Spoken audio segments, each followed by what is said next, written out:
Donc là, aujourd'hui, on avait envie de vous rassurer, parce que c'est vrai que la toilette du visage, c'est toujours un sujet quand on rentre de la maternité. On l'a un petit peu évoqué toutes les deux en début d'émission. Flavie, ça, c'est quelque chose qui vous faisait un petit peu peur quand vous êtes rentrée de la maternité? Oui. Notamment sur les petits plis du cou, c'était assez stressant. Ah, on a toujours l'impression qu'on fait mal et qu'on leur fait mal. Alors, Laurence, à quel moment est-ce qu'il faut nettoyer le visage du bébé et à partir de quel âge et tout ça? Dès le départ, dès la naissance, ou dès qu'on rentre à la maison, mais c'est déjà fait à la maternité, ouais. On va nettoyer le visage parce que c'est un soin d'hygiène que l'on fait quotidiennement. Alors, grande question, qu'est-ce qu'on utilise comme produit? J'imagine qu'il faut utiliser des produits ultra doux. Oui, parce que les bébés ont la peau fragile, ils ont une peau très fine et tous les produits chimiques qu'on pourrait utiliser vont passer à travers la peau. Donc le mieux, c'est de nettoyer le visage avec de l'eau. D'accord, tout simplement. Tout simplement. On prend un petit pchit-pchit et... Un petit pchit-pchit, on met de l'eau qui peut être de l'eau du robinet si elle n'est pas trop calcaire, ou on peut avoir un petit brumisateur aussi d'eau qu'on va utiliser. Alors qu'est-ce qu'il nous faut d'autre? Donc brumisateur. L'eau, il nous faut du coton. Il nous faut du sérum physiologique pour les yeux, pour nettoyer les yeux, des compresses stériles. Alors les yeux, c'est très fragile, donc il faut vraiment des compresses stériles parce qu'il ne faut pas apporter de microbes. Et jusqu'à quel âge Chaque fois qu'on touche aux yeux. De toute façon, jusque très tard, on ne va pas forcément nettoyer les yeux tout le temps. Quand ils vont grandir, on va le faire que quand ils auront les yeux sales. Mais quand il y aura besoin. Parce qu'à la maternité, on nous dit de nettoyer les yeux tous les jours. Et à partir de quel âge est-ce qu'on arrête de le faire tous les jours? On le fait tous les jours le premier mois et après on ne le fait que quand les yeux sont sales. C'est pas la peine. Pour le nez, c'est pareil. Je le faisais tous les jours. Non, c'est pas utile. Si elle n'a pas les yeux sales, on ne va pas l'embêter. Moi, j'ai une copine qui m'a dit ça, qui m'a dit son bébé à 6 mois, petit César que j'embrasse. Elle m'a dit mais je dois encore parce que moi je suis un peu. Juste le premier mois. Le nez, c'est pareil. Le premier mois, c'est toujours important pour dégager un petit peu toutes les petites sécrétions qu'il pourrait y avoir. Et après, on va ne le faire que quand elle va être un petit peu enrhumée ou qu'on sent qu'elle a le nez pris ou qu'il y a des petites saletés dans le nez et qu'il faut dégager parce que les bébés ont besoin de leur nez pour bien téter, pour pouvoir bien respirer. Voilà, là, sinon, on ne le fera pas systématiquement.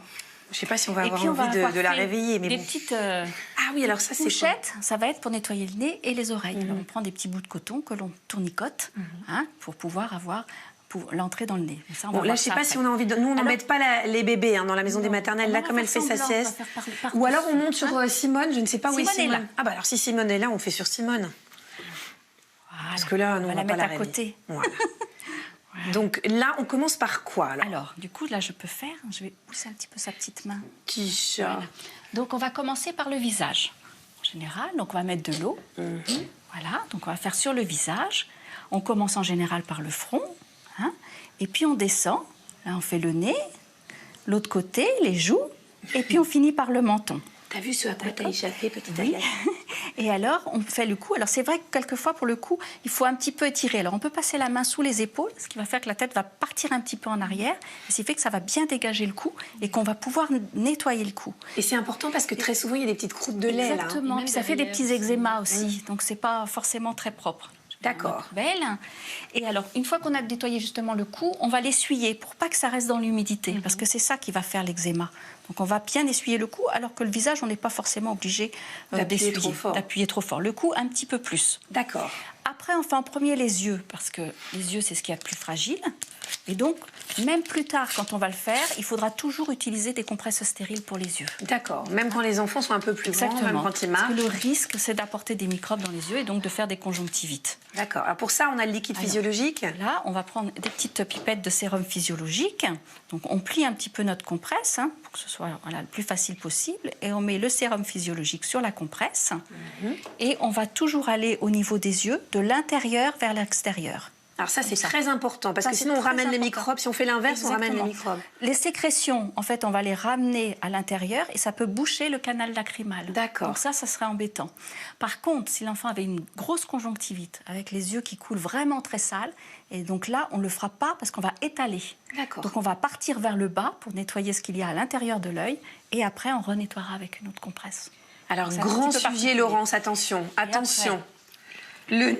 Le nez, donc si on n'a pas fini... Ah non, mais là, elle me comprend, Flavie. Mais c'est pas grave. Le nez, on reprend notre sérum physiologique parce que du coup, on en a, mais sinon on peut le faire. Quand vous avez fait vos petits bazars là, avec du coton? Avec du coton qu'on a tournicoté, tout simplement. On prend un petit bouton. On ne prend pas de coton-tige?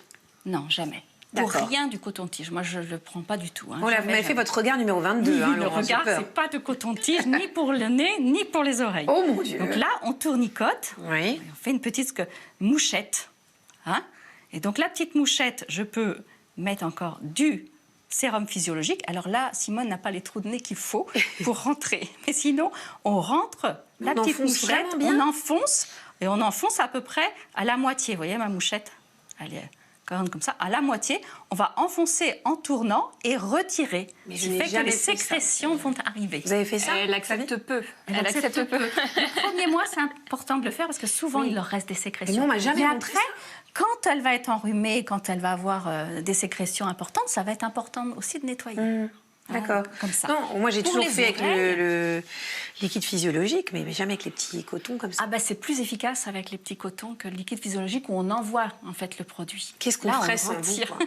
Et donc on va avoir les mêmes petites mouchettes pour nettoyer les oreilles. Alors ça, on peut les mouiller ou les faire avec des mouchettes sèches. Si on mouille, il faut mouiller quand même avec de l'eau un petit peu tiédie qu'on passe sous le robinet parce que si une goutte arrivait sur le tympan, si c'est froid, ça peut faire mal. On essaie quand même que ce soit pas trop, enfin que ce soit un petit peu essoré, j'imagine. Oui, il ne faut pas que ce soit trop imbibé, D'accord. pour pas qu'on mette plein de liquide dans l'oreille, Ok. ce qui ne serait pas agréable pour le bébé. Et on va nettoyer tout ce que l'on voit, et exclusivement ce que l'on voit, c'est-à-dire qu'on ne rentre pas à l'intérieur du conduit. Donc le repère. Le repère, c'est ce que qu'on l'on voit. voit.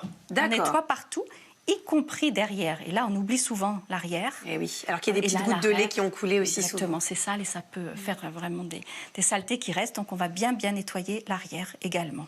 Bon, j'imagine qu'on n'utilise jamais de lingette sur le visage des Jamais, des bébés. jamais. Et on termine en général en faisant une petite coiffure parce qu'ils aiment ça. Une petite caresse sur la tête, donc ça fait la petite coiffure. Voilà. Et là, Bon, c'est bah, elle est bien terminé. coiffée déjà, la petite Agathe. Et là, Sinon, elle dort. on l'a On l'a même pas pas réveillée. réveillée. Ça va mieux, Flavie? Vous vous sentez un petit peu plus rassurée avec les conseils? Oui, ça va mieux. J'ai des bons conseils là. Mais on les entend à la maternité, mais on a tendance à complètement oublier quand on rentre à la maison. On a l'impression de On a la faire tête mal. ailleurs aussi. Et on a un peu la tête ailleurs, vous avez bien raison, comme on se comprend. Merci Flavie.